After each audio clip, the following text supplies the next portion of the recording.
কখনো এই সমন্বয়করা যদি ডাকে আর একজন মানুষ এই ধরনের কাউকে পাবে না, কখনো না। তারা আমাদের সাথে ভয়ঙ্কর রকমের প্রতারণা করেছে। তারা আমাদের সাথে আমরা যে কথা দিয়েছিল, আমরা যে কথার মাধ্যমে তাদের কথায় আমরা যে শুনেছি, আমরা রাস্তায় নেমেছিলাম, এটা কোনোভাবে আর দ্বিতীয়বার কোনোভাবে সম্ভব না। তারা ডাকলে পর আমরা রাস্তায় নামবো, কখনোই না। জুলাইয়ের 3 তারিখ থেকে মাঠে ছিলাম। হ্যাঁ, তো 5 আগস্ট আমার যাত্রাবাড়ির উপর দিয়ে গেছে। আমি মূলত সকাল 11টা থেকে সে শহীদ পরিবারের সদস্যদের জন্য যে টাকাগুলো বরাদ্দ ছিল, জুলাই আগস্ট স্মৃতি ফাউন্ডেশনে যে 100 কোটি টাকা দেওয়া ছিল, সেখানে শত কোটি টাকাই মূলত সেই ফাউন্ডেশনে। তো সেই শহীদ পরিবারের সদস্যরা আজকে প্রেস ক্লাবে আসছে তাদের দাবি দেওয়ার। তিনি পদত্যাগ করেছেন, কিন্তু সেটি 2 দিন আগে এটা সাধারণ মানুষ জানতে পারলাম, বা আমরা জানতে পারলাম যে উনি ফেসবুকে পোস্টের মাধ্যমে উনি সেখান থেকে পদত্যাগ করেন। তাহলে এতদিন কেন উনি জানালেন না? এখন চারিদিকে একটা সরব হলো যে তাহলে সেই ফাউন্ডেশনের 100 কোটি টাকা কি আসলে ফাউন্ডেশন আছে? তবে আমি একটা জিনিস এখান থেকে যদি আপনারা নিজেরা রিয়েলাইজ করেন, আপনারা গণমাধ্যমের ভাইরা আছেন, আপনারা দেখছেন যে এবছর কিন্তু সর্বকালের একটি শ্রেষ্ঠ বন্যা হয়েছিল।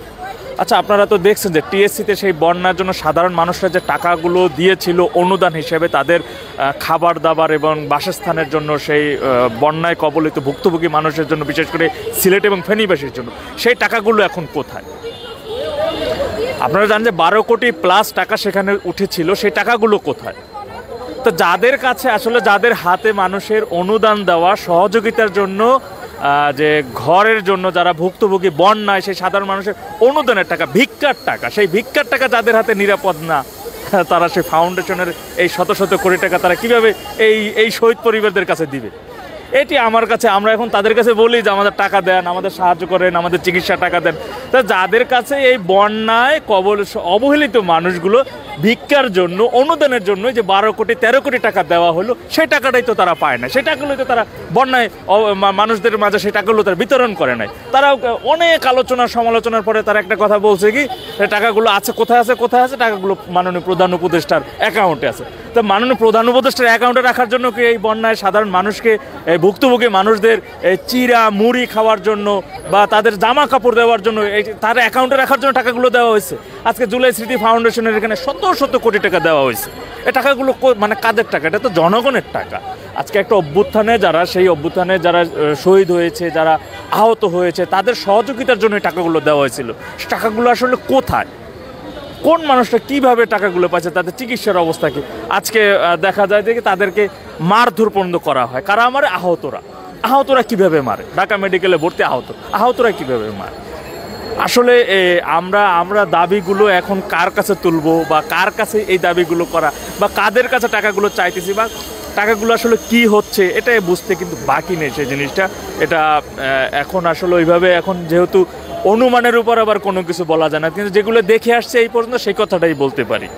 আজকে আমি যদি বলি যে আপনি যদি ছোট থেকে একটা ভালো একটা হাই ফ্যামিলি থেকে বড় হয়ে আসেন, যদি আপনার ছোট থেকে অভ্যাস হয় যে ছোট থেকেই আপনি ভালো খাবার খাচ্ছেন, তখন বড় হইলে আপনি যদি জেলে যান, হাজতে যান, বা একটা সময় যদি আপনাকে সেই খাবারগুলো কমিয়ে একটা নিম্নমানের খাবার দেয়, কিন্তু আপনি খেতে পারবেন না।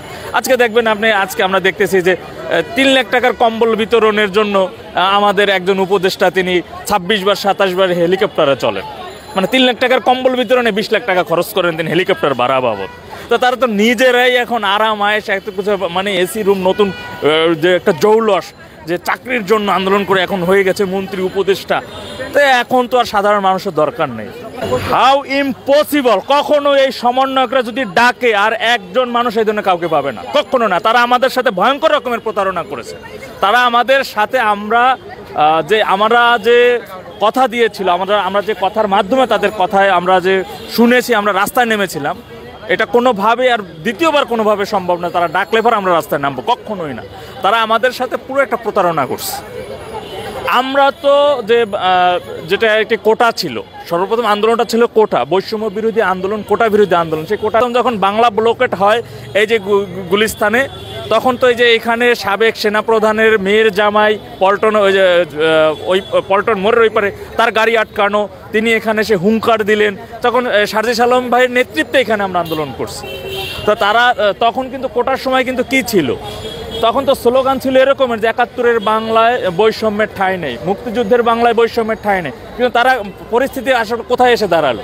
আজকে তারা যেই একটা ক্ষমতা পেয়ে গেল, ক্ষমতার উচ্চ শিখরে চলে গেল, এখন বলে কি যে ৭১ বলে কিছুই নেই। এটাও আমরা শুনেছি, ৭১ বলেও কিছু নেই, তারা ৭১ অবমাননা করা হচ্ছে। মানে আমি একটি প্রাইভেট কোম্পানিতে আছি, আমার নাম ইমরান হোসেন রাজ। না, আমার পরিবারে কেউ আহত নয়, আমি নিজেই শুধু মানে এটার সাথে আমি ৩ তারিখ থেকে মূলত আমি কোটা বিরোধী আন্দোলনের সাথে ছিলাম। না, ভিন্ন রকম ভাবনা আসছে এটাই যে আমি প্রতারিত হয়েছি, আমি একজন প্রতারিত হয়েছি, আমি এটা বলতে পারি যে আমি প্রতারিত হয়েছি। আমি তাদেরকে সাপোর্ট করে সমর্থন করে আমি প্রতারিত হয়েছি। নেক্সট টাইম অন্ততপক্ষে এই মুখগুলো এই